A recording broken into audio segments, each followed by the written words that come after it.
A little bit of conspiracy, a little bit of true crime, and a little bit of the paranormal today on Dead Rabbit Radio.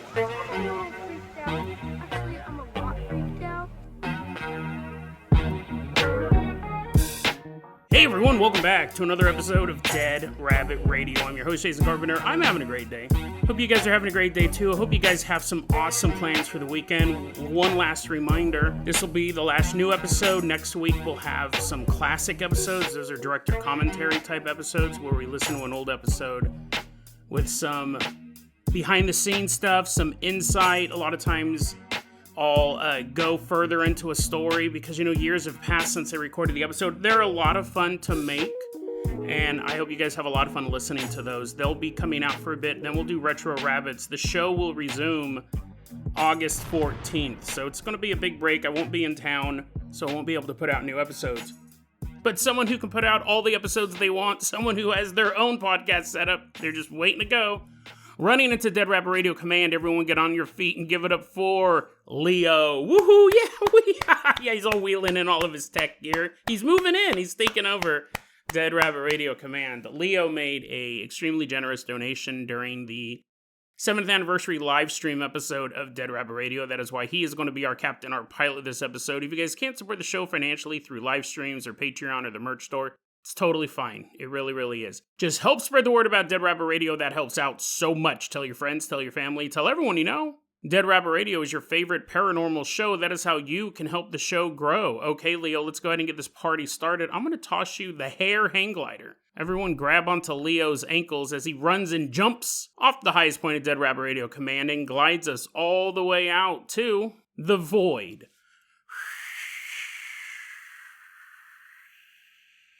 To be honest, I didn't know what I was... The void might be making... the void, the nothing, the eternal emptiness. That might be a little highfalutin. That might be making it a little more dramatic than it needs to be. But I wanted to talk to you about something that I have not wanted to talk to you guys about. For a very specific... for a very specific reason that only Jason would have. But... this being the last episode, we're going to have a month off. I think it's an important issue for other people to talk about. So for the past few weeks, I've felt kind of like a hypocrite because I haven't been talking about it. And I am not asking for sympathy. I'm not asking for comments of love and hug and how important I am to you and how handsome I am and how you fantasize about me late at night. None of those emails. I get enough of those every single day. I've been pretty... That's lowballing it. I've been very, very depressed for a few months now. Now, here's the thing. I want to clarify this. Everything is totally fine. This is a chemical depression. This is something in my brain that is making me not find joy in things. Because I'll tell you right now, everything is going great. This podcast is amazing. You guys are amazing. I have enough money. I have a lot of friends. Everything's going great. Everything is going great. And that's what's so frustrating about a chemically induced depression. You just have to ride it out. The only way to beat it is to plow through it. It's not the first time it's happened to me. And it seems to go on a cycle of probably every 8 to 10 years. And we've hit that right now. And it sprung up for no particular reason, and it's lingered. And I've only told one person about it. I told Sabine about it. And the reason why I said, hey, I want to tell you something. I actually am really depressed. And the reason why I'm telling you is because if I don't tell you, you won't know. Because I'm very good at hiding it. When I was a kid, I'm not throwing my dad under the bus. And this isn't bad advice, honestly. But when I was a kid, I used to cry and whine all the time over everything. And my dad would tell me, suffer silently. Just suffer silently. Now, here's the thing. That is great advice when you're a whining kid. When it comes to depression, I don't think... And my dad didn't mean it like that, right? One day I'm all crying. I was like, oh, all my friends hate me. I'm getting bullied at school. He meant it for the small things, but that is good advice. And I think that that advice has stuck with me. He didn't mean it to be used when I'm extremely depressed, but I do. And I don't put my burden on other people. Now, here's the thing. The reason why I feel like a hypocrite is I have also advocated, both on this show and in real life, that when you are struggling with mental health, you have to view it like an illness. If you have strep throat, you don't say, I'm just weak, I need to toughen up. When you have pneumonia, you don't go, what a big loser I am, I have pneumonia. No, you go to a medical professional. I mean, I guess you can do those things. You'll be miserable and you might die. But you treat those as illnesses. Mental illness is an illness. Depression is, when it gets to this point, right? Because I'm at the point where I just don't find joy in anything. In fact, things that used to make me happy will make me sad. And this is where it's basically clinical depression, chronic depression, where I will be I'm really looking forward to go see that new Superman movie. And I really don't like Superman that much, but it looks interesting, and I'm very curious about rebooting an entire cinematic universe and all that stuff, all the behind the scenes stuff. But yeah, now when I watch like the Superman trailer, I get like super emotional. Like, no, Superman, no, don't let Lex Luthor beat you. Oh, boo. Things that should bring me joy and have brought me joy in the past were starting to make me sad. And same thing I will say with this podcast. I think listeners, some of you guys may have picked up on this. It's been the past few months where the show has become, not quality-wise, I don't think, spotty, but scheduling-wise. Because I went years and years and years without missing an episode, unless I was trapped in an airport because there was a big snowstorm or something like that. The past few months, there have been like, I just can't do an episode of this day, because I was starting to struggle with just going, wow, it takes me 3 hours from the time I sit down to record it to the time I'm edited and done, and I just don't have the energy for 3 hours of work, and I would just kept going through it. I don't think the episode suffered as far as quality goes, but as release schedule goes. I was saying earlier, I'm going to record 18 episodes in 10 days to prepare for my vacation. I could have done that last year. I have done that in the past, but this year that was just so insurmountable. I barely got these 5 episodes out. I barely got this episode out, honestly. You have to treat mental illness like a physical illness, and that includes depression, that includes anxiety. You're not weak. You're not lame or stupid if you're suffering from these things. You wouldn't think that if you had a high fever and a cough. So you don't think those things about you if you have depression or anxiety or any other mental health issues. You need to get them treated. Now, I say that in real life, and I've said that on the podcast, and yet for months I haven't been telling you what's been going on in the backside. After I come back from California, I'll talk to my doctor about taking some medication, because it's not counseling related. It's a chemical thing. These things happen. I go through these cycles. It's off and on over the years. Now, in between of these chemical depressions, I'll still get sad over stuff, but once you start to not only not find joy in things that used to make you happy, that's a really big sign that you are depressed. But when things that used to make you happy actually make you sad now, that's a sign that you really need some intervention. Now, I want to assure all you guys, I'm totally safe. I'm not having any sort of suicidal thoughts or homicidal thoughts or anything like that. But yeah, it's just I'm not finding joy in things right now. I think the closest thing that comes to it is when I'm opening up packs of Magic cards. I have a lot of fun doing that. Big smile on my face. I'm looking for cards, and I find cards that I really like. I have a collection of the cards that I like. And then I have a collection of, like, I'm building whole sets. Like, I'm trying to get every Duskmourn card. And, like, the collecting and the physical activity of opening these cards up, I find a lot of joy in that. And then yesterday, I joined this thing recently called the AI Collective. That's the worst name for it, because it makes it sound like we're all plugged into the Matrix. What do you want from us, Basilic? No, it's just a bunch of people in Hood River who are working with AI and want to learn more about AI, because that's me. I want to learn more about AI. I want to learn those tools, because who knows what's going to happen in 5, 10 years, 20 years down the road. Well, anyways, I was hanging out with the AI Collective. We had just unbooted ourselves from the Borg, and we were at Double Mountain, which is a local bar, brewery, a restaurant, and I got a blueberry cider, and I drank it. And then when we were walking around talking with the sun on my face, walking around, I felt like I did when I was like 17, 18 years old. And I go, uh-oh.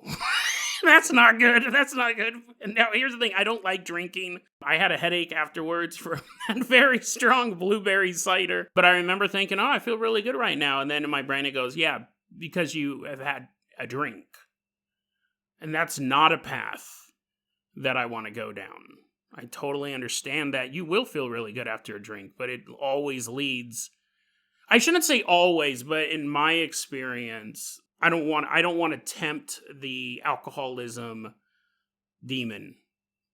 Jason, you had one blueberry cider. You might be over-exaggerating a bit. I know, but I know that drinking makes me feel good, and I don't want that to be the medicine.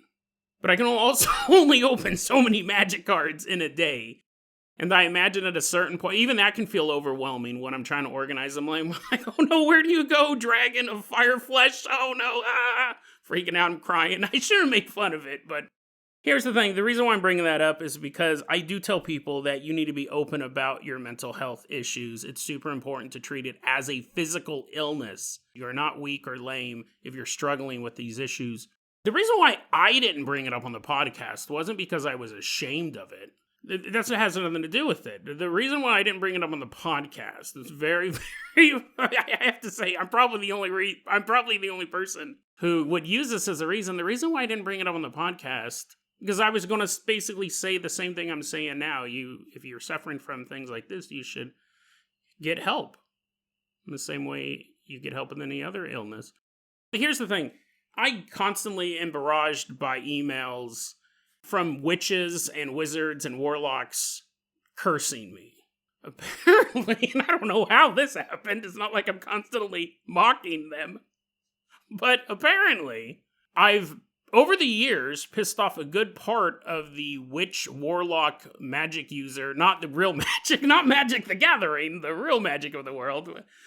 I pissed them off over the years, whether it's because I don't believe in what they believe in, or it's because I openly mock them. Curses and so forth, right? And so here's the reason why I didn't talk about it. Because I go, listen, if I bring this up on the show, one of these morons is going to be like, bibbity bobbity boo, it finally worked. I cursed Jason with depression. They actually were like trying to turn me into a frog or something like that. They're trying to make all my hair fall out and to grow a goat face. And they're like, oh, no, those were just practice spells. That's why they didn't work. My real wife would be awfully depressed with the goat face. That was my ultimate goal. I didn't talk about it on the podcast because of that. Because there are always some sort of weirdo magic user out there trying to tear me down. And I go, well, if I talk about my mental health, right? If I talk about this on the show, some idiot's going to be like, aha, it worked. Finally, boiling all those cats alive paid off. So, yeah, I mean, it's kind of a dumb reason, to be honest, but that is the conspiracy part of the show. Like, talk about a conspiracy theory. I said in the beginning, conspiracy, a little bit of true crime, a little bit of paranormal. Talk about a conspiracy theory, right? I guess me being afraid that... I don't think this depression is magically infused. I don't think it was created by a warlock, just so we're clear. Because I've gone through this before, and I've seen the cycle. Being 48 years old, you can start to see patterns through your life. But I know some nut job's going to claim credit for it. And I didn't want to give them the satisfaction of that. Even just making it up, right? Even them going, I cursed you with depression. Exactly what the doctor didn't order. But I'm a witch doctor, so I guess they did order it. Oh, fine, whatever. I get these curses occasionally. They don't pan out. But I could see someone taking credit for something that they didn't do. And that might be a dumb reason not to talk about mental health on the podcast, but that's why I wasn't bringing it up. Even though in real life, I always say this whenever someone's talking about something that's going on in their life and they don't know what to do. And they'll be like, I don't know if I should stay with this person or I should leave this person. And always my default answer is, if your best friend came to you with this exact same scenario and told you everything that you know, what advice would you give to your best friend? Like that, sometimes you have to step out of the way of the question to get the real answer. So, what did that have to do with what I was just saying? I don't remember. That's another little piece of advice. Sometimes it's easy to step back and go, if you knew a friend, if you knew a guy who was putting together a 5-day-a-week podcast by himself, no producer, no editor, no marketing team, nothing, would you recommend that he do that? And you're like, what? No way. That sounds absolutely impossible. It's possible. It just takes a lot of work. And yeah, the show has nothing to do with the depression. Like, that's the craziest part, that nothing in my life created the depression. Now, some of the stuff that's happened since then, since the depression started, hasn't helped. Leo's like, oh, I forgot. We had vehicles. I forgot we were in the void. Jason was just talking about mental health. Leo, let's go ahead and toss you a little train track engineer, a little engineer suit for a train, I mean. Everyone climb on board the Carpenter caboose as Leo drives us out of the void all the way down to Sacramento. Chugga, chugga, chugga, chugga, chugga, chugga, chugga, chugga, choo, choo. Like I was saying, stuff hasn't helped. Stuff's happened recently that hasn't helped. Just a couple days ago, I found out an old friend of mine, Wade, died. I mean, listen, man, that's not helping. That's not helping. I'm already depressed. I just was goofing off on Facebook, right? I was just checking my Facebook Messenger and it popped up that he died. What? He was around my age. And he had a stroke. Like, you know, that didn't help things. But I wanted to tell you some stories about Wade that I always thought were real funny. Your mileage may vary on this. You're like, oh, this is a true crime segment, right? Uh-oh. So anyways, down in Sacramento, I used to live at this apartment complex I thought was really nice. But everyone else, like when my friends would come over, they're like, dude, this place is really ghetto. I'm like, what? Like we're all sleeping in the bathtub to avoid gunshots? Well, this place is fine.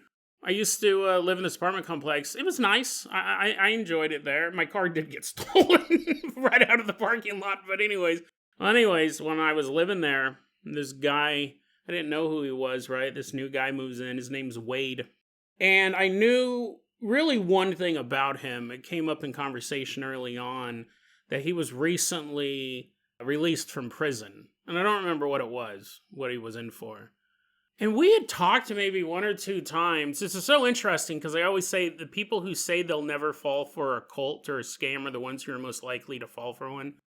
I remember we talked just one or two times and he asked me if he could borrow my laptop. And it was the weirdest thing without me even questioning it. I go, yeah, sure. So I gave him my laptop and my power cord. And he goes, oh, thanks. I just got to check emails and stuff like that. And he goes downstairs to his apartment, and then once he leaves, I go, dude, what are you doing, bro? I got immediately really, really mad at myself.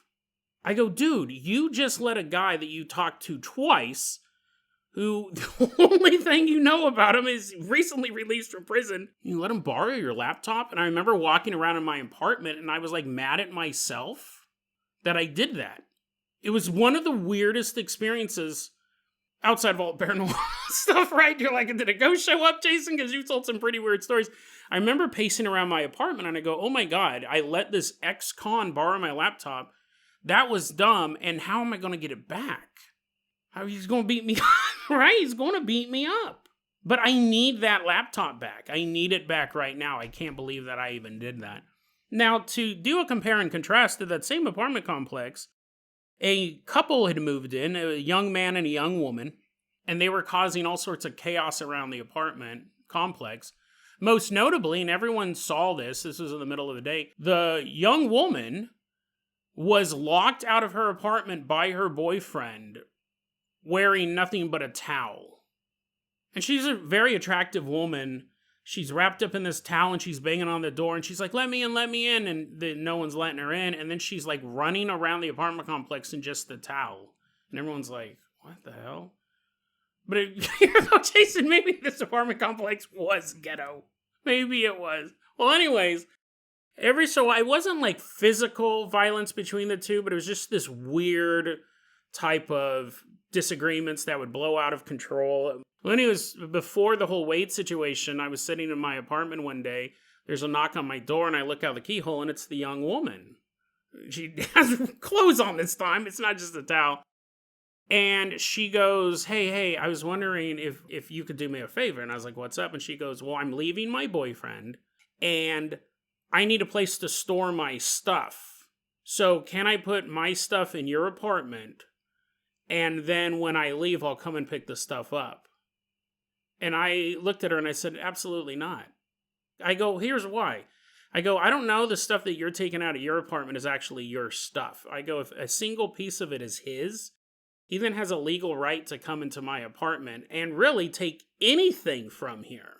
He could claim everything in my apartment is his, taken by you out of your apartment. I go, I can't do it. And she just kind of looked at me with this dumbfounded expression that made me think one of two things. One, she thought I was a heartless idiot. Or two, that was the scam. That was the scam. Because what I had kind of picked up on was that it was very theatrical the way that they fought. And I didn't really make sense of it. But when she asked to put her stuff in my place, I thought that actually would be a pretty good scam. You get everyone kind of worked up. There was no physical violence between the two of them. So nothing super alarming. It was almost like these hijinks between the two. You create this air of chaos. You say, I'm leaving my boyfriend, I'm going to put my stuff in your place, and then eventually he can, with law enforcement, show up at my place and say, hey, all this stuff is mine, and then clean me out. And there's nothing you can do because you have a legal right to enter a residence if the police are there, and you say, hey, my girl took my stuff, she put it in here.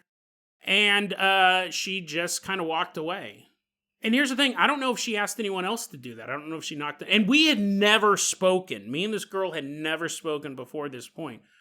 So it's not like I was super easy to scam. They did, the guy and the girl ended up moving out shortly after that. But it wasn't that I was super easy to scam or that I had a big heart.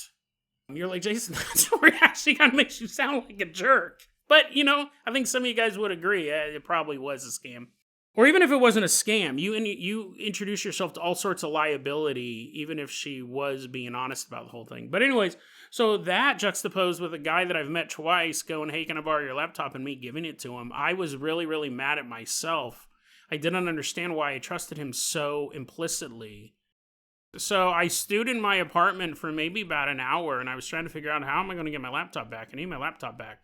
And this was back in the early 2000s, so laptops were a lot of money. I don't even think I bought this laptop. I think it was a gift. Eventually, I walked down to his apartment because I knew where he lived, and I banged on the door like an angry man. Not the smartest route. And I go, hey, dude, I don't know what I was thinking, but I can't have my laptop down here. I can't be letting you borrow my laptop. And I was really, really angry. I remember I went over there. He had like 2 girls with him. Not little girls, like girls his age. Women he was probably dating. And I was like, dude, I don't know what I was thinking, but I can't let you borrow my laptop. I go, if you want to check your email, I mean, I guess you can do it in my place, but I need my laptop back. And I wasn't being super confrontational, but I was obviously really heated about it because I was really upset. And he looked at me and he goes, oh, yeah, totally. Okay, here you go. And he unplugged the laptop and gave it back to me. And I was like, oh, that's not what I expected to happen. Okay, well, I was mad at myself, and I was lucky that I dodged a bullet, because he could have been like, what laptop? This is my laptop. And at that point, again, I'm screwed, right? He has 2 people there, and they go, oh, no, he's always had this laptop. Like, even if I called the police are like, well, who has possession of the laptop? Well, he does, but I gave it to him. I mean, I let him borrow it, when the cops would be like, you're an idiot then. He gave me the laptop back, and it was very interesting, because from that point, we went from being neighbors to being friends. I don't think he intended on stealing the laptop. I think he's just a really charming might sound too gay, right? It might sound like I'm hitting on him. But I think it's weird. He was a wizard with words. He could really, really get you to do things that you may not otherwise do. I mean, he did it to me, right? And it was weird because at that point, I think we had mutual respect for each other. On the one hand, I don't think he intended on stealing my laptop, but if I was a total milquetoast dude about it, if I was a mark, he might have kept it. Like if I never asked for it back because I was too scared. And I think that me asking for it back made him go, oh, okay, this guy can't borrow a laptop from. I don't know, maybe I'm reading too much in it on his side. But we did, like that actually was like a bonding moment for us. Because, you live in an apartment complex, you have a ton of neighbors. We ended up starting to hang out and talk and stuff like that. So much so that when I ended up moving out of that apartment complex, we continued talking. We continued talking and hanging out. It wasn't an everyday thing, but we'd get together from time to time. And I remember once when a buddy of mine was arrested, he was going to go to prison for a while. I called up Wade and I said, hey, I would like to know what my boy's going to be facing in there. Like, what's going to go on and, how's all this stuff going to play out? And Wade's like, yeah, sure, So I went over to his place and we sit down because, he'd been in and out of the system for a while. And he goes, I'll give you the kind of how it all works out. He gave me kind of the inside scoop to prison, which I always thought this stuff was informative. It turns out that I've been able to verify a lot of it. I just thought this was funny. I just thought that was funny stuff. Maybe you guys will be entertained by this bit of true crime lore. He goes, okay, so here's the thing. When you get arrested, if you want to go to PC, which is protective custody, and here's the thing, he goes, nobody really wants to be in PC for a long time. It sounds where you would want to go, right? If you're a civilian, if you're not living a criminal lifestyle at all, you go, well, why wouldn't I go into protective custody? It sounds like I'll be safe there. The answer is you will be safer there, but there's a few problems with it. One, a lot of times you are isolated from everybody else. You don't get the same rec time. You don't get the same shower privileges. Sometimes your privileges as far as having people come to visit you are more limited. Depending on what facility you're at, you may be in an area with 12 other people, or you may be in an area with just you. Because you ask for protective custody, the prison has to protect you for one reason or another. They may put you in a single-man cell. You go, that's great. Saves me from all of the stuff you hear about in prison, the stabbings and the rapes and the strong-arming and all that stuff. But the problem is that humans are a social animal. And most people can only do a month, maybe 6 months, a year in a cell by themselves. And again, with less contact with the outside world. All of that depends on different institutions, but the problem with going into protective custody, and Wade was talking about this too, he goes, you can never come out.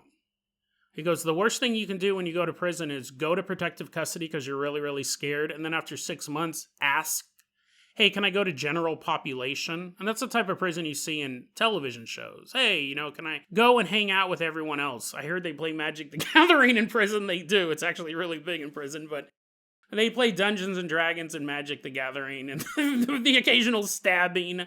But I want to leave protective custody and go to Gen Pop. And if you ask to go, the prison will say, yeah, sure, we can do that. It frees up that cell and all those resources for someone else. If you ever move from protective custody, PC for short, and a lot of inmates call it Punk Central, that's where all the losers, that's where all the snitches, that's where all the child molesters, perverts, that's where all they go. They go to protective custody because they know that they're going to have a problem in general population. If you move from protective custody to general population, you have a far bigger target on your back than you would have if you had simply walked into the prison Gen Pop. Because the fact of the matter is, the convicts in general population do not know why you're in protective custody.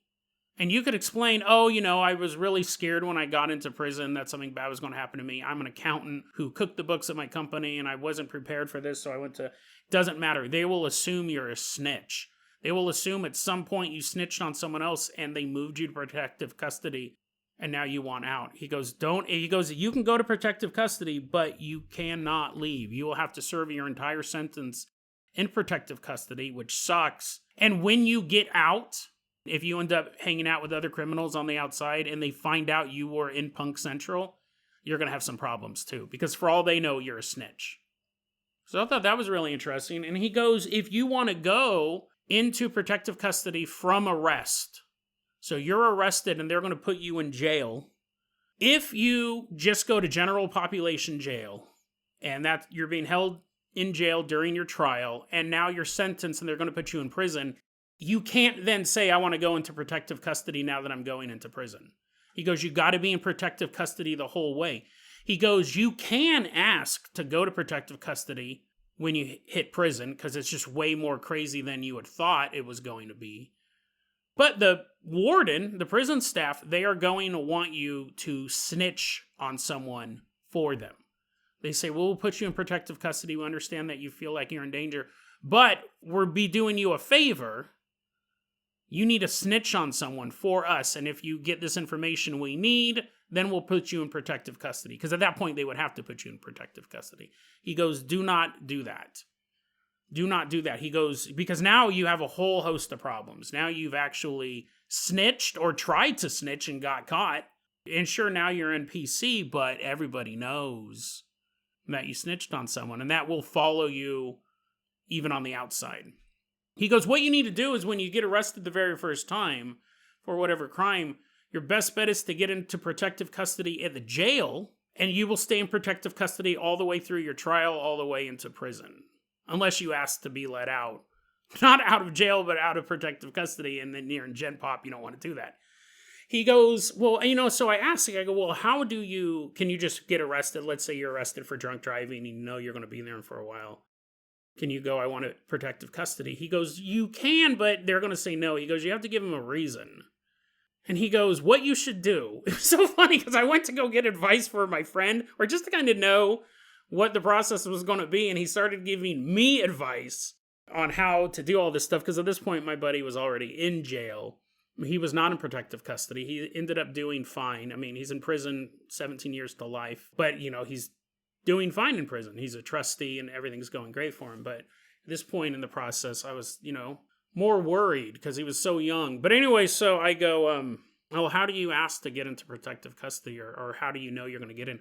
He goes, the easiest thing to do is when you get arrested, you tell them you hate black people. I go, what? And he goes, that's the trick, right? If you ever thought racism was ever going to pay off, here it is.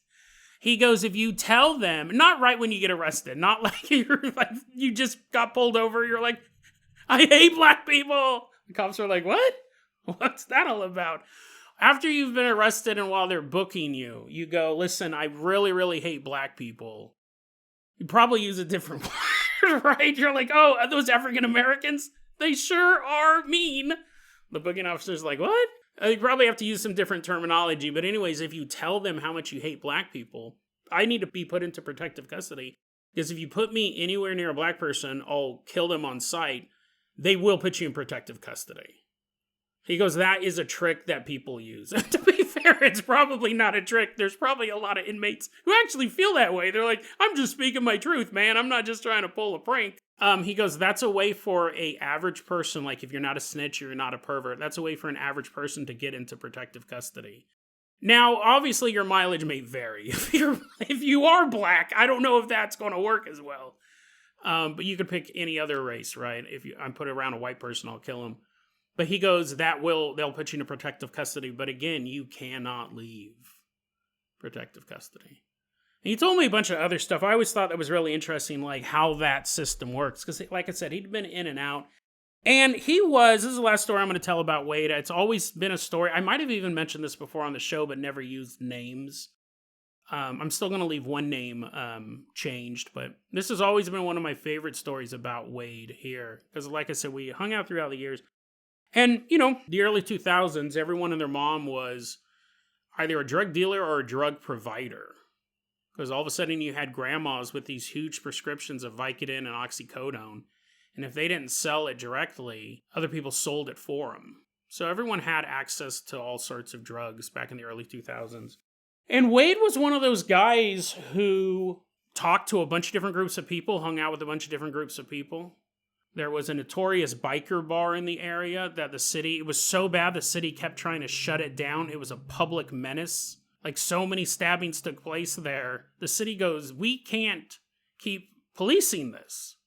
Eventually it did get shut down, but it was definitely, now it's a Mexican restaurant, but it was definitely a place where you avoided it. It was in the area, like I would have to pass by it every once in a while. Talk about a rough crowd. Wade just hung out there. He would show up, he's all bumping over a motorcycle. Sorry, guys, hey, also, can I borrow this motorcycle? Sure, Wade. Wade was one of those guys who floated around. He could talk to someone from a motorcycle club. He could hang out with people from a particular gang. He kind of just moved around the region where he wanted to. And nobody hassled him too much. And that gave him the ability to basically provide whatever you needed. If he didn't have it, he could get someone who did. No matter what it was, outside of probably yellow cake, uranium. He was just a dude who could kind of move throughout that underworld with a smile on his face. But at the end of the day, it's still drug dealing and all of this stuff. And I know a lot of that is distasteful to the general population. This is one of my favorite stories about Wade. So, early 2000s, right? 2005, 2006. Opioids was everywhere. I've talked about it before on past episodes. I had a back injury. I was prescribed 240 Vicodins a month for back pain. And that was just normal. Everyone had them. And because everyone had them and everyone had access to them, opioid addiction skyrocketed. And a lot of times what happens is, we've all watched the Hulu documentaries or at least read the newspaper, or unfortunately may have known people who went through this or went through it yourself. You start off taking your Vicodin that you're prescribed. If you take it long enough, the proper dosage stops working. Your body adapts to it. So then you start taking more and more and more. And then you may take more than your prescription actually provides. You may have a week or maybe even 2 weeks between the time you run out and the time of your next dose. And then sometimes there was the temptation to sell, because you had so many Vicodin on you, to sell some, which makes your availability of your own pills go down, all of this stuff. And it was happening across the spectrum. Everyone from grandmas to soccer moms to just anyone could fall into this trap. You take the medicine as prescribed, eventually that's not enough. You get physically and mentally addicted to it, and all bets are off. And that's where we're going to introduce a friend. This isn't her real name. We're going to call her Michelle. She's a friend of mine, and she's a single mother who walked down that path from popping Vicodin pills and having fun to eventually crushing up Vicodin pills because it hit a little bit harder. Then moving on to Oxycontin. Taking Oxycontin and then crushing Oxycontin. This was back before they made it now that you can't crush it. And, this is a very, very expensive addiction. Back in the early 2000s, because there were so many of them, a Vicodin would cost about $1. But after a few years, you were paying $5 for one pill. And Oxycontin was around $20 a pill. There was a far cheaper alternative to that, though. The cheapest opioid at the time was heroin. And there was quite a big leap between crushing oxys and starting to smoke heroin or snort heroin or inject heroin. You're then moving to a path that you may not be able to make it out of when you make that decision, but it was a lot cheaper. And Michelle found herself at that precipice one day. A couple years after I moved out of Sacramento, I got a phone call from Michelle. And we're just catching up, talking about everything. And she goes, "Hey, I got to tell you something totally crazy." She goes, I ran into some problems where I didn't have enough money to pay for my opioids. I knew there was a cheaper alternative. So I called up Wade. Because Wade could get you anything. And I'm just sitting there on the phone. I'm not saying anything. And she goes, "I called up Wade and I asked him, can he get me some heroin?" And she goes, "I waited a while and then he called me back and he said, no. He can't find it anywhere. The streets are dry." So she got dope sick for a bit. And when she was able to scrounge some money together, once she was able to find a connect, she started using Oxy and Vicodin and all that stuff again. And I remember thinking, after she made that phone call, I go, wow, things must be really crazy in Sacramento if Wade can't find any heroin. The streets must be dry. Well, a couple weeks later, I get a phone call from Wade. And I had talked to both of these guys in the meantime. I had introduced Wade to Michelle, and we all hung out together and stuff like that. That's how she knew I knew him and all that stuff. I talked to both of these people on and off since I moved up. So it wasn't a total surprise that Wade called me. It wasn't completely out of the blue. Wade calls me up, we're talking, we're catching up and all this stuff, and he goes, "Hey dude, you want to hear something crazy?" I go, "What's up, man?" Michelle called me up the other day and asked me if I could get her some heroin. I didn't say anything. I didn't say that I had already heard that. He goes, "Yeah, Michelle called me up and asked me if I could get her some heroin, so I said I'll try," and got off the phone, and I just kind of sat there. I just kind of sat there for a while and, kept checking my watch. And after a while, maybe a day, I think it might have been, he goes, "I called her up and says, nope, can't find it. Sorry. There's nothing on the street." And she goes, really? And he goes, yeah, there's no heroin out there right now, at least that I can tell. And she's like, oh, it's too bad, He lied to her. He didn't even try. And he told me, he goes, there was no way I was getting her addicted to heroin. Absolutely not. Absolutely not. A single mother, no way. And I didn't tell him that Michelle had already talked to me about the whole thing. I just go, wow, man, that's crazy. But really, that was Wade. A good guy. A good guy. A man who has his fingers in everything. Who would have made money off the deal, because when you work as a broker, the drugs cost a little bit more, and so he gets some, and then the actual drug dealer gets some, and he would have been a good source of income for him, because she would have kept coming back. But there was no way he was going to get her addicted to heroin. He was not going to play any part in ruining the life of a young mother. What a stand-up guy. Like, that story about Wade has always stuck with me. Very proud of him. Very proud of him. Good guy. He's gone now. One of the last projects Wade was working on was working with ex-cons to reintegrate back into society. Like, the last few years of his life, he was trying to make it easier for people who had served their time to get back on their feet. He was a giving person, a loving person, who, yes, a criminal. He committed crimes. But when the rubber meets the road, when he had that decision to introduce heroin into the life of a young woman, he said no.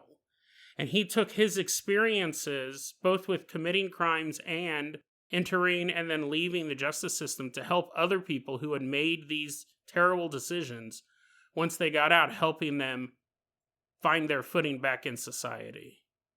Because he knew how hard it was. He was helping others, hoping to make their lives a little more easier when they re-enter civilian life. Michelle, she ended up remarrying and conquering her opioid addictions. And a big part of that was because of Wade. She didn't know that. But had Wade introduced her to heroin, had he just done what his skill set allowed him to do, would she have been able to continue on with a healthy, happy life? Who knows? Would have been a lot harder had he made those phone calls and found her what she wanted. Instead, he knew what she needed. And he'll always be a stand-up guy to me. We're totally going to miss you, Wade. Fantastic dude. I love telling that story. Again, I think I've told it before on the podcast, but I don't think I used anybody's name. We're going to miss you, man. The world needs more criminals like Wade. I know it's a trope, but criminal with a heart of gold. There's that. Technically, he wasn't a criminal when he died. He was reformed, but you know what I mean? Even when he was living that life, he was making good decisions. So, we're going to miss you, buddy. Now, we did a little bit of conspiracy. Conspiracy that witches will take the credit for when I get sick. We've covered a little bit of true crime, remembering a good friend of mine who's passed on. Now let's do a little bit of paranormal. This is going to be a long episode, but I've actually been waiting to tell this story. I think this is a good one, and I think it's a good episode. I think it's a good story to end the... I think it's a good story to have before I go off on break. It's a fun one. Leo, let's go ahead and toss you here. Jason, that was kind of depressing, man. Okay. I know. But let's not be depressed about Wade's death. Let's celebrate him. And let's go ahead and toss Leo the keys to the Carpenter copter. We're leaving behind Sacramento. Why don't you fly us all the way out to Thailand?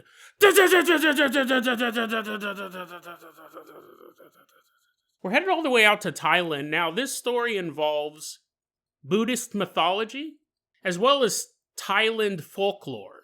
And this was an interesting story for me to kind of research because different sources would have different details. And sometimes it would say this part is part of the Buddhist mythology part. And then I'd go to another website and they'd go according to Thai folklore, and they'd give different details. So I'm going to kind of mash it together, right? Hopefully that's not super disrespectful. It's like, oh, all of this stuff, squish. Now you're one story.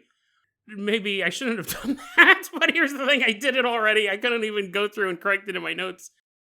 But let's go ahead and get started here. The reason why I bring that up is if you are Buddhist or a expert in Thai folklore, you'll be like, I don't remember that part. But it did in one version of it. So, I mean, I guess it is kind of weird. It'd be the same thing if I go, hey, I'm going to tell the story. Some of it's from the Bible, and some of it's from the Wild, Wild West. So let's go ahead and get started by the time John the Baptist baptized Wyatt Earp. You're like, wait, what? Like, just squishing it together. Let's take a look at this. Way, way back in the day, this is like mythology level. I was even looking for like a year. But I don't even know if there's years associated with Greek mythology. Like, I don't know if they ever say, in 700 BC, Zeus was banging a horse and a human baby came out. I don't think even that is really dated. I think it always takes place before whenever the story's being told. We're about to meet a man named Prince Vessantara. And Prince Vessantara is an interesting character because he was born of royalty. And he decided, I am going to try to achieve Buddhahood. There's already a bunch of people shaking their head. They're like, oh, no, that's not the term we use. It's not called Buddhahood. What's interesting is he's actually considered a past life version of the Buddha we all know of. But there was always this quest for enlightenment.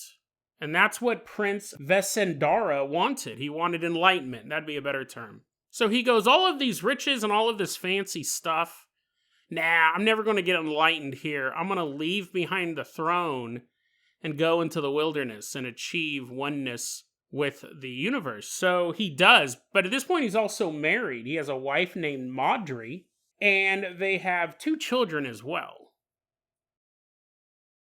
At one point, they're living in a cave, and a lot of other royal families are like, hey, you can come and sit on our throne, you can have our kingdom. He's like, no, that defeats the purpose. I have to eschew all material possessions. In fact, him and his wife decide to lead a celibate lifestyle.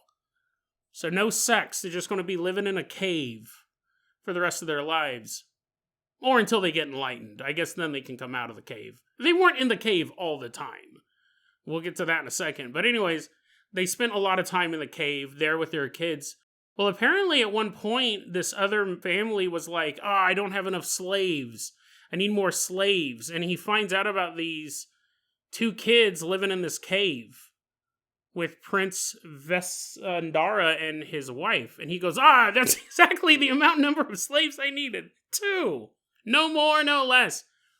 So he sent people out to go kidnap the prince's kids, and when they start to kidnap the kids, the prince goes, yeah, go ahead, because I was attached to them, and they were kind of messing with my enlightenment. I'm meditating, and they're like, Daddy, want to play?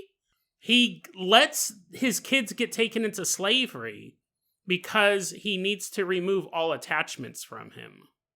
Which, I guess, right? I mean, listen... point, you're like, Jason, you're not just going to have warlocks on your back. You might be attracting the ire of a ton of Buddhists as well. I mean, I guess it makes sense, right? Because you're attached to something and you're supposed to not have any attachments, but it is odd. It's your kids. What about their attachment to you? Prince Vessantara says, bye, kids, and the kids are being led away. The kids do become slaves. And it's actually interesting because the gods are watching this whole thing. It's very interesting because at this point there's a deity who's watching this whole thing, and he goes, what? So to prevent him from doing the same thing to his wife, because he goes, one of these days someone's going to walk into the cave and take the wife, and he's going to be like, I shouldn't be attached to you, honey. This deity, I forgot whose name it was, I apologize, but this deity came down and said, hey, prince, I'm an evil guy, and I'm going to steal your wife. And he goes, that is the nature of things. I'm attached to my wife. You must take her. And this deity, disguised as a brigand, steals the wife and then comes back to the cave and says, I was just joking. This is your wife and I'm a deity. Don't ever let that happen again. I probably could have shown up a little bit earlier and saved your kids a lifetime of slavery. But me as this deity, I'm giving you this wife. Do not give her away. This is me giving this to you. And he's like, okay, that's cool. A little loophole, right? A little loophole. But anyways, Marjorie, the wife, sure, she is now officially with her husband and he can't, do the whole I'm attached to you thing. You can take her away. However, that doesn't mean that someone couldn't kidnap her and not ask for permission. Because, it's just olden times. There's always some sort of brigand or raider or thief nearby. They're up in the mountains, though, so how big of a problem is that? Marjorie, every so often, liked to go out into the nearby forest and pick fruit. And there's a couple different versions of where this forest is located. One of the versions said it was in the Fet Chaben Mountains. But other versions said it's kind of a mythical place where they're all at. It cannot be found today, but it was a real place back then. There's a couple different versions that just don't name it at all. She would like to leave the cave and go pick fruits. But this region of the forest was inhabited by hermits and yogis. Not Yogi Bear. Jason, you're like, please quit. You're racking up an enemies list. You're going to have to worry less about witches and more about monks. Not Yogi Bear. Hey, boo-boo. Look at who's picking the fruit. Oh, Yogi. Actual yogis. People, because like the prince had gone out here to attain enlightenment, other people had done that before. Other men had gone out there before. You had hermits going out there just because they didn't want to be part of society. And then you had people going out there to achieve enlightenment. And what happened was these yogis were out there attaining oneness. So it gave them access to all sorts of special powers. However, there was one thing they could never truly overcome, and that was their lust. So when they saw Marjorie walking around the woods picking fruit, they were constantly trying to assault her. And they had special powers. So it would be bad enough if you were walking in an area full of potential rapists. I'm not saying every yogi was a rapist, but that's what this story basically implied. That's not me. They said these yogis, they'd be out there completely calm, meditating, but then a woman would walk by and they couldn't help themselves. So they'd start chasing this woman and stalking her and things like that. And because they have special powers, they're far harder to beat than a regular rapist. Now, there's a couple different options for them. They can't move because this is where he's going to attain enlightenment. But you also don't want your wife being chased through the woods by savage men all day long. Prince really couldn't do anything about it, right? But somebody could. And that was Indra Śakra, who is a deity. Which, it was interesting. I don't know a lot about Buddhism, but I didn't know they had deities like Greek gods. I didn't know that they had like a pantheon or even just one god, like Western religions. I thought it was just kind of a philosophy, but apparently they did have deities at one point. I don't know if they're still worshipped to this day, but probably could have researched. You probably could have researched all this stuff. Well, probably. I should have. But Indra Śakra saw all this going on, saw these superpowered rapists running through the woods looking for a woman. And he goes, well, what can I do? On the one hand, I could probably just, wipe out all those yogis. But really, they are trying to attain enlightenment. They're just having the hardest time with the last step, which is the lust. What do I do? And he goes, I have a perfect plan. What if I used their lust against them? It's a good plan, right? So what he did was create a new type of fruit that grows in the forest. It only blossoms when Marjorie is walking around looking for fruit. And what it is a sexual decoy. Imagine that you see a bunch of yogis who are overcome with lust running through the woods. And then all of a sudden you hear one say, hey, over here, brothers. I found the perfect woman. You see all these yogis start running over to where someone was yelling, and you hear a guy going, I found her, I found the perfect woman, and there's enough for all of us. And you're like, what? What would be going on over there? What happened was a tree was created that bared this fruit called the Nariphon. And it was a fruit that looked just like Marjorie. It was so beautiful. And yet you saw these kind of swaying back and forth in the breeze. A fresh fruit ready to be plucked. These fruit were only about 3 feet tall, which I don't think Marjorie was that tall. I think she was the size of an adult woman. So it didn't look exactly like her. But if you had been in the woods for 5 years meditating, this is good enough, right? You're like, oh, well, 3 foot is a little short, but woohoo! It looked like a full-grown woman, just shorter, and it hung from the tree like an apple, but its head was connected to the branch, and you would just pluck it off the branch. At that point, the Nariphon would come to life. And it actually was a living woman, with a few differences. It looked like a woman, had the shape of a woman, but its skin looked like it allowed it to be camouflaged, right? So, I mean, listen, that's a bit of a turnoff. I know I've expressed some very weird desires on this show. Having sex with women dressed as Christmas elves, being attracted to sexy clowns, to just name 2 of them. I mean, I could spend the next 10 minutes, but I know I've expressed some weird desires on this show, but I don't know if I could bang a woman who was wearing camouflage body paint. I don't know where she was at. I was like, am I in yet? Am I in yet? I'm just walking around the bedroom. Where are you? I don't feel anything. It's not something super sexual to me. It'd be even worse if that was what her skin looked like. Now, maybe she just looked like a tree. Maybe it was just like one solid shade of brown and just looked barky and lumpy. I don't know. Now we're cooking.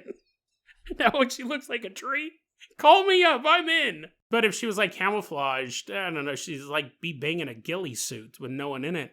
But that's actually a good segue, because this looked exactly like a woman. The Nariphon looked exactly like a woman, but she was colored as if she could blend in with the nearby forest. She was only 3 feet tall. She also had no bones, which could be a plus or a minus depending on your flexibility requirements.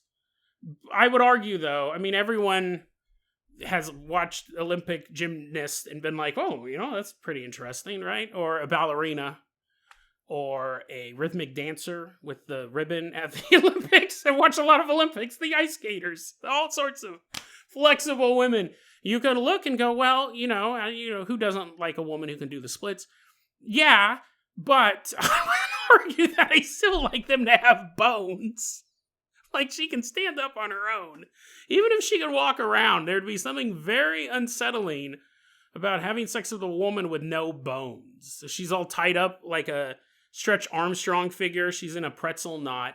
Impressive, yes, but also very disgusting. You're like trying to have sex with a pretzel. And she might even look like a pretzel. With the pretzel-colored skin, helps her disappear into the Bavarian forests. No bones is not something that I ever thought would be desirable in a woman. Flexibility, yes. Not having a skull. Right? I mean, that's where you're like, oh, I guess that's true. However, she did have all the internal organs a human woman has. So she had a heart and lungs and liver and all that stuff, but no bones. And despite the fact that she had no bones, she could walk and talk. She also could dance. It'd be pretty impressive, right? I mean, that'd actually be awesome. You're all, woo, dance, dance. She's all doing the wave, like literally every molecule in her body is moving around. She's doing the worm, and she looks just like a real worm. She can dance, she can sing. They also have magical powers, but really the best thing about them was you could have sex with them. So the yogis were like, oh, my lust for human women can now be satiated. I'm going to bang this fruit. Listen, I've said a lot of phrases on this episode that I hope no one clips. Yelling out, I hate black people, or whatever I'm saying, I don't like people. That shouldn't be clipped. Neither should what I just said. I do not want to have sex with fruit, and I also don't hate black people. Just so we're very, very clear on both of those things. So, they would take these fruit home, back to their huts or back to their caves where they were at, and the yogis would bang the fruit. They'd have sex with this 3-foot-tall, boneless woman. And once they did, the yogis would then fall asleep for 4 months. And when they woke up, since they had spent such a long time not meditating, since they had spent such a long time not seeking enlightenment, their powers would disappear. It was basically a reset switch. The yogis lost all that they had worked for. It's really interesting from a spiritual side, because Indra Śakra was basically saying, listen, if you can't control your lust, you will have sex with this fruit. And if you do, you'll be back to square one. If you can control your lust, which is something you do need to get rid of, an attachment you no longer need to have, you won't be corrupted by the fruit. You will be able to say, no, I can have no attachments. But isn't that interesting? If you do, then you lose your powers. You lose everything you worked so hard for. You have to start all over again. Now, the big question goes, is this real? Is this a real story? And what I mean, it's actually a real story. I mean, it's really written down. Is there any facts behind it? There is a monastery in Thailand, in Bangkok, Thailand, that says they have some dried up Naree Pon. And there's photos of them, and they do look vaguely human, not super attractive. They kind of look like goblins, but they also have no bones and they're dried up. So people have asked to take samples of them, and the monastery has said no. Which, you know, as much as I love paranormal research and much as I love people testing these things, I totally understand from a religious point of view and from a spiritual point of view and from a historical point of view for saying no. Really what stuck out to me with a lot of testing is that you can send a sample in for testing. There's no proof that they're actually going to give you the accurate results. But I do like skepticism. However, I do understand why you would say no. We're not going to allow this. Now, some people say that's really the only proof that we have that these things might have been real at some point. And I'm not one to say automatically, well, then that's proof we 100% have to believe in it. But it is interesting they have photos of something. Again, it could just be some dried up fruit. There's a lot of debate over whether or not these trees still exist today. There are some people who say that they do, but they are in a part of the region that you simply can't find. These trees still grow these fruit, and as long as they're hanging from the tree, they're not alive. They don't actually become real women. After 7 days, if they're not plucked from the tree, they just shrivel up and die. However, there are also a lot of frauds out there. You can go online and there are people selling Naree Pons for a pretty exorbitant amount of money. Now, I'm not going to say one in particular is a fraud because I don't know. I just know that people online say, be careful buying these. Because really, no one can say for sure where the forest is. So if you see someone selling something online, this is them saying it, not me in articles, they go, it's probably a fraud because we don't even really know where these come from. I did see a set online. I actually think it was just a single one you could buy. $2,300 is what it was going for. I don't know if that's real. Legally.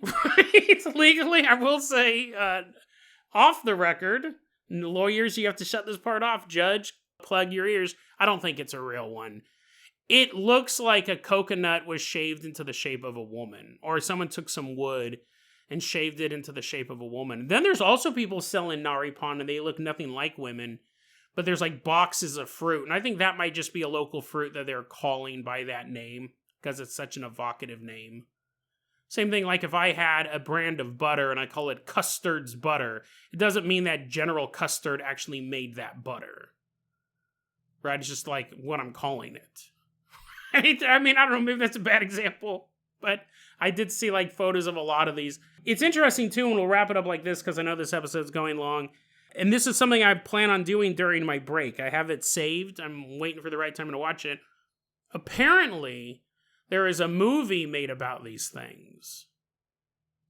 There's a movie made about the Naree Pon. It's all in, what's the language in Thailand? I don't know what the language, I think it's just called Thai. It's all in a foreign language, so I have to be able to sit down and read the subtitles, so no playing Minecraft while I'm watching it. It's a movie called Devil's Ivy. And I go, oh, that's interesting. There's a movie about this phenomenon. Cool. So I go and I read the reviews. At this point, I'm not decided on whether or not I'm going to watch it. But I go and read the reviews, and this guy left this review, and he goes, "What? This movie sucks." He goes, in the first, 5 minutes, there's just boobs. And then, they cut to the next scene, and this woman shows up, and she's taking her clothes off. I was like, what? Sounds like the best movie ever. What do you mean it sucks, you lunatic? So I went, and I pulled it up. It's on YouTube. I'll put it in the show notes. I haven't watched it yet. I expected it to be a movie where it's, fairly serious about this. I knew it was going to be a horror movie, so I figured it was going to be, dark and spooky. It looks like it was made for the Sci-Fi Channel, but to be aired at 3 a.m., because apparently there's a ton of boobs, right? But I mean, the cinematography and everything just reminds me of a low-budget Sci-Fi Channel film. So I was like, I'm in. I have to watch The Devil's Ivy. Who puts that as a bad review? Who starts off a bad review complaining how many boobs are in the movie? That's fantastic. That's 10 stars. So anyways, I'll be watching Devil's Ivy over the break. I'll give you guys my feedback when we come back. And I really appreciate you listening to the podcast. Sometimes I feel like I don't say that enough. This show does not exist without you guys. Just listening is so awesome to me. And I really couldn't tell you guys how cool that is, that me and you, we've together built this thing. And we're just going to keep going, right? We're just going to keep going. Well, that is the end of this part of Dead Rabbit Radio. It's not the end of a season. It's not the end of the show, but I will be taking a month off. We'll be back August 14th with brand new episodes, a review, possibly a Dead Rabbit Radio recommends of Devil's Ivy. Maybe all of you guys will watch it beforehand. I actually thought it'd be fun to do a Dead Rabbit Radio movie night where we watch this movie. So maybe we'll do that. Keep an eye on the Dead Rabbit Radio YouTube channel, the Patreon, the Twitter, all of that stuff, because if I do something like that, I'll let you guys know. Actually, now that I think about it, I don't know if you can show it, right? A bunch of people are like, can I bring my kids? I was like, nope, you cannot bring your kids to watch Devil's Ivy. Too many boobs. But guys, I really appreciate you listening to the show. It really means a lot to me. And we're going to come back in a couple weeks with some really cool content. I love you guys. Have a good one. DeadRabbitRadio@gmail.com is going to be our email address. You can also hit us up at Facebook.com/DeadRabbitRadio. TikTok is @DeadRabbitRadio. Dead Rabbit Radio is the daily paranormal, conspiracy, and true crime podcast. You don't have to listen to it every day, but I'm so glad you listened to it today.